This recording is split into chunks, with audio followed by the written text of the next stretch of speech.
De volta com o segundo vídeo do dia, né? Às vezes eu dou essas sumidas do canal por motivo de correria, às vezes muita coisa para fazer, muitas vezes muito trabalho, pouco sono, né?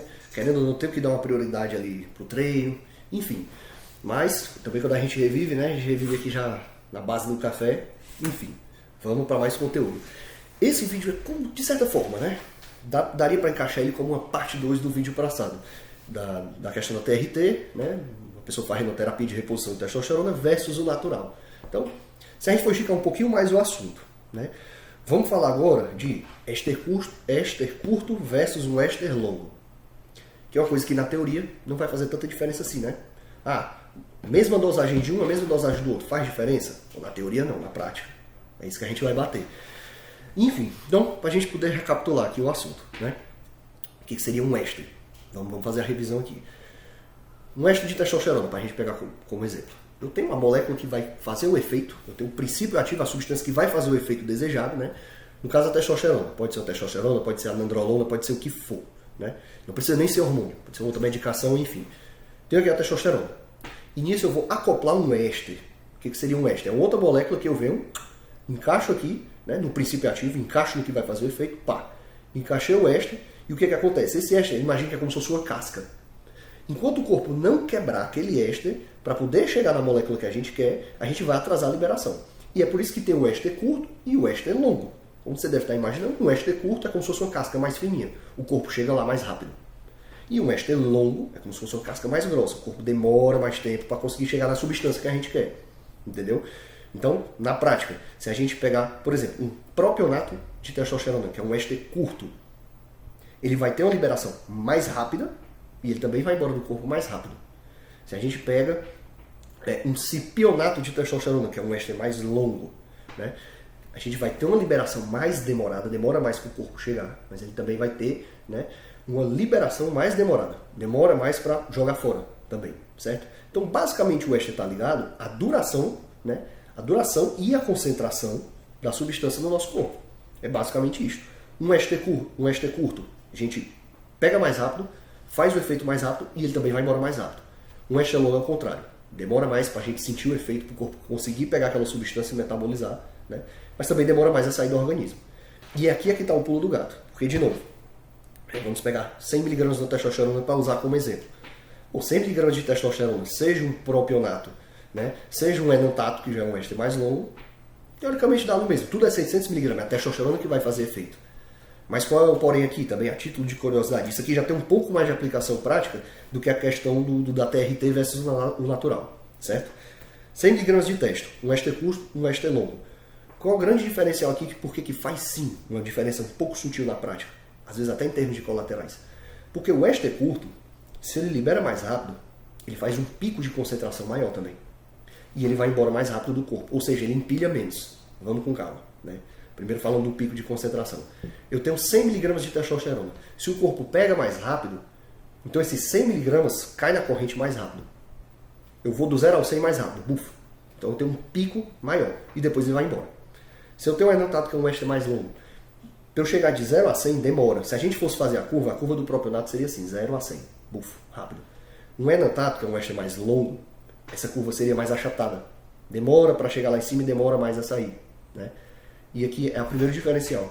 Se a gente faz um pico mais rápido da substância, a gente sente mais. Se eu faço um pico de testosterona maior, eu sinto mais.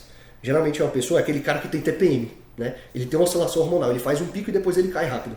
Isso acontece com éster curto, geralmente, né? O cara sente aquele baque, aquele buff, aquele boost da testosterona, geralmente no dia seguinte a aplicação, né? Enfim, é como se ele estivesse ali em doping, de certa forma. Pá, ele sente a testosterona, ele vai ter um aumento de libido, um aumento de agressividade. De certa forma, ele vai ter um aumento da performance de treino também, né? Mas 2 dias depois aquilo cai, aquilo passa. Com o éster longo, ele não costuma sentir tanto isso. É um negócio mais gradual, certo? Só que tem um outro porém aqui também, né? Antes da gente passar para o éster longo, outra curiosidade. No caso da testosterona, por exemplo, a gente sabe que muita coisa vem da testosterona, né? Ela aromatiza em estradiol, ela reduz em DHT. Então é por isso que às vezes o cara costuma também ter mais colateral com o éster mais curto, né? Por quê? Se ele tem um pico maior de testosterona, ele também tem um pico maior de conversão desses outros hormônios periféricos a ela. Ele tem um pico maior de conversão em estradiol. Nisso ele pode desenvolver uma ginecomastia, por exemplo. Ele pode ter mais oscilação de humor ainda, que o estradiol também está ligado a isso. né? Ele vai ter uma redução maior em DHT, então ele pode ter um pico de queda de cabelo maior, né? Crescimento de pelo, todos esses colaterais relacionados à parte androgênica da DHT, certo? Mas enfim, é por isso que às vezes a gente consegue também controlar certos colaterais só ajeitando o éster, mudando a frequência de aplicação, entendeu? Deixando de fazer esses picos. Ao meu ver, não é legal você ficar tendo muito pico. Primeiro porque não é fisiológico, você ficar tendo picos de testosterona altos e baixos, altos e baixos, altos e baixos. Naturalmente isso acontece, mas não nessa escala, né? O cara vai ter uma produção de testosterona, naturalmente depois ele vai ter outro pico de produção quando ele treina. Mas se a gente for botar num gráfico, numa curva, não é desse jeito. O cara vai passar um dia com aquela testosterona explodindo, 2, 3 dias depois, cai pela metade, ou mais do que isso, né? Não é nada fisiológico fazer isso, fora que a pessoa sente. Você está muito bem um dia e depois cai, certo? Ao meu ver, isso abre margem sim para ter colaterais. Então, eu já prefiro passar por um éster longo. Mas qual é o porém aqui entrando no éster longo, né? Ele é um éster que empilha mais. Como assim? Vamos entender. Para a gente falar de empilhamento, a gente precisa falar de meia vida antes. Vamos com calma, né? Para não perder nenhum detalhe. O que seria meia vida, como o nome já sugere? É basicamente o tempo que a substância vai agir no corpo da gente, né? Só que é uma meia vida. Então, por exemplo, vamos pegar os 100 mg de testosterona de novo. Vamos considerar, né, uma meia vida hipotética aqui, pelo amor de Deus. Vamos considerar uma meia vida de substância X, 100 mg. Meia vida 2 horas. Se a meia vida é de 2 horas, significa que eu preciso de 2 horas para que eu tenha metade meia vida, para que eu tenha metade da concentração rolando. Então, mandei substâncias X, 100 mg. 2 horas depois, que é a meia vida, ela vai zerar? Não, ela vai cair pela metade. Então 100 mg. 2 horas depois, cai para 50 mg. Mais 2 horas depois, cai para 25 mg. Mais 2 horas depois, cai para 12,5 mg. E por aí vai, certo? Isso é basicamente a meia vida. Então, um éster longo tem uma meia vida maior. Então, o que acontece? Se eu faço a aplicação hoje e a meia vida é muito longa, quando chegar no momento da aplicação seguinte, eu vou ter um restinho daquela dosagem. Com um éster curto, isso não costuma acontecer. Então, eu vou ter o restinho dessa primeira dosagem. Depois de um tempo, eu vou ter o restinho da segunda aplicação. Depois, eu vou ter o restinho da terceira aplicação, o restinho da quarta, o restinho da quinta. Gera isso, mais ou menos, por volta de 4 meia-vidas, é o que a gente chama de empilhar. Por quê? Uma hora isso torna-se constante, certo? Então, a gente consegue manter ali na corrente sanguínea um nível maior dessa mesma substância com um éster longo. Isso faz diferença.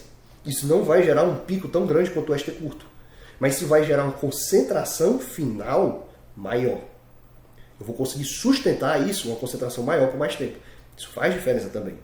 Então, ao meu ver, né, eu considero melhor o éster longo, porque menores aplicações, né, não precisa aplicar com tanta frequência, já que ele segura mais. Eu consigo fazer um nível maior dessa substância no corpo. Porém, isso depende, né? Vamos pegar o caso de uma pessoa que precisa ali resolver um problema agudo. É melhor que ela dê logo uma pancada com uma coisa de duração mais rápida, uma coisa que entre mais rápido e sai mais rápido e resolve o problema, né? Do que se ela ficar segurando isso por muito tempo. Agora, no caso, se eu for fazer tratamento com alguma coisa, ou se eu for um usuário crônico de esteroide anabolizante, é melhor partir para um éster mais longo. Eu vou precisar me aplicar menos. Eu vou conseguir sustentar uma dosagem mais alta por mais tempo. Eu não vou fazer tantos picos, eu não vou sentir tanto baque, né, desses altos e baixos, entendeu? Então depende muito do contexto. Por exemplo, para mulheres, ao meu ver, mulher e éster longo não combinam. Por quê? Fica muito tempo no organismo. O nível da substância fica muito alto por muito tempo e demora a sair. Então qualquer colateral que essa mulher venha a ter, entendeu? Vai demorar muita meia-vida para isso desempilhar, para isso sair, limpar totalmente do organismo. Né? Uma mulher que vem fazendo uso de hormônio, por exemplo. Já acho que a mulher se dê melhor com éster mais curto. Ou com medicações orais que nem éster não tem. Né? Essa medicação entra toda num dia, já sai no mesmo dia, por exemplo. Né? Nada injetável.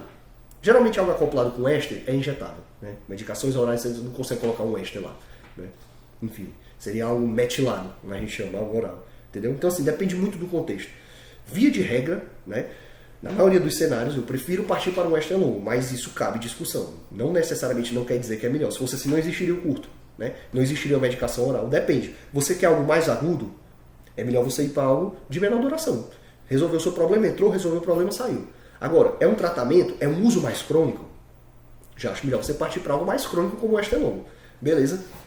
Então assim, para não fugir também do tema, né? Éster curto, éster longo, teoricamente não faz diferença. O que vai fazer diferença é a substância, é a concentração da substância. Mas quando a gente traz isso para a prática, essa concentração dos altos e baixos, né, dos picos, oscilações de pico, e essa questão do empilhamento de doses, isso acaba fazendo diferença. Então assim, tenha isso em mente quando você for fazer uso não só de hormônio, mas de qualquer medicação, de qualquer fármaco. E é óbvio que necessita de um acompanhamento profissional para isso, né? Converse com o seu médico também. sobre essa questão das possibilidades do extra e tal. Veja o tratamento que ele achar melhor, mas assim, entendo o que está sendo feito. Acho válido trazer esse tipo de informação, beleza? E é isso, mais uma vez, para quem não me conhece, né? Meu nome é Pedro, eu trabalho como nutricionista já faz alguns anos, né? Atualmente trabalho aqui na Clínica Ômega. A maior parte do meu público é essa galera voltada para performance, emagrecimento, saúde, estética, mas também abranjo a parte clínica da coisa, né? Pessoas com alguma patologia, ou dislipidemia, enfim, né? O pré-diabetes. A menor parte do público mas a gente também consegue abraçar isso, beleza? Também consegue dar uma cobertura, né? Enquanto eu conseguir ajudar a galera, a maior parte da gente, melhor. Antes de nutricionista também sou um marombeiro, tenho inclusive mais tempo de estrada, né? Pelas minhas contas aqui já fazem 9 anos que eu treino. Graças a Deus sempre crescendo e aprendendo, se Deus quiser. E eu tento trazer esse conteúdo diferenciado aí pra vocês, beleza? Então, me ajuda muito em questão de algoritmo, se você curtir, comentar, compartilhar, mandar pro seu amigo, certo? Se quiser acompanhar meu trabalho também, meus treinos, minha rotina, meu dia a dia na rede social, sempre deixo os links aí para Instagram, né?